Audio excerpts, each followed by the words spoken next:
Everybody.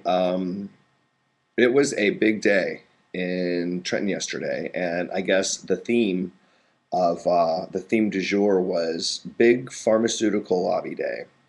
Reps from all the big dogs like Merck and Pfizer, Johnson and Johnson, Bristol Myers Squibb. They were all in the house, as as was the state's Pharmaceutical Trade Association, known as Healthcare Institute of New Jersey.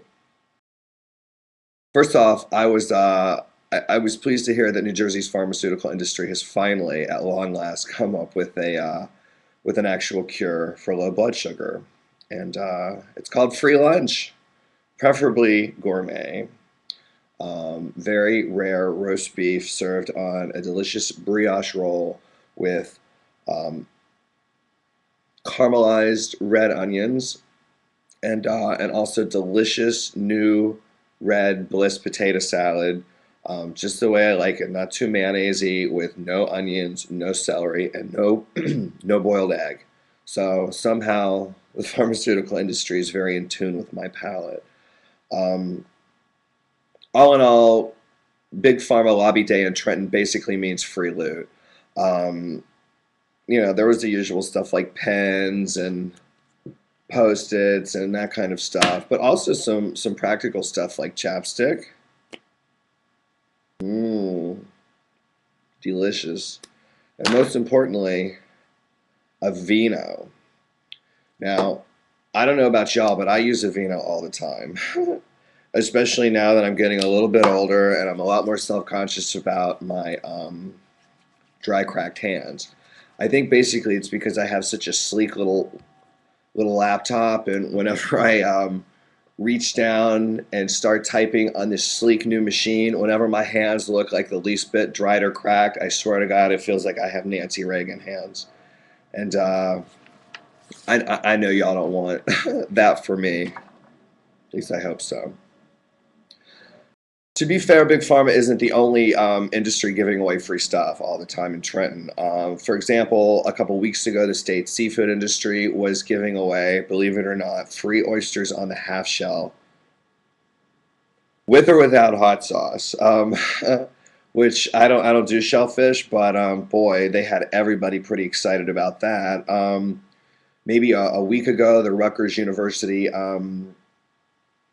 Farm Extension Co-op was actually giving out free tomato seedlings, and I took four of them, and they're actually in my garden right now. See there, Rutgers has its own variety of tomato. So whenever there are people lobbying the legislators, they usually come with some free loot too, not just big pharma. So I think that's the moral of the story: is you come from the free stuff and you stay for the democracy. That's the way I see it.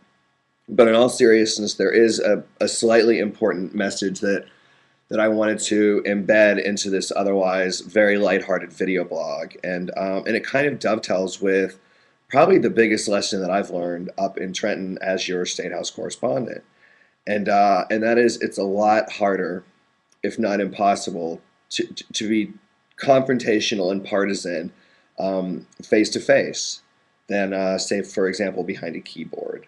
Um, I could have blasted, the big pharmaceutical industry for all their ills and taken it out on their spokesmodel, but you know, I could also tell her about how I, as a liberal, am very concerned about how people with AIDS in Africa or in Camden who can't afford meds are getting access.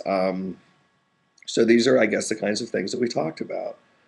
Um, you never know when you're going to be able to find common ground, and when common ground is going to make for strange bedfellows. So the knack to keep an open mind while remaining firm with my deeply held liberal values is an important one, and and I'm glad for the lesson, especially as I move forward with in the role as your state house correspondent.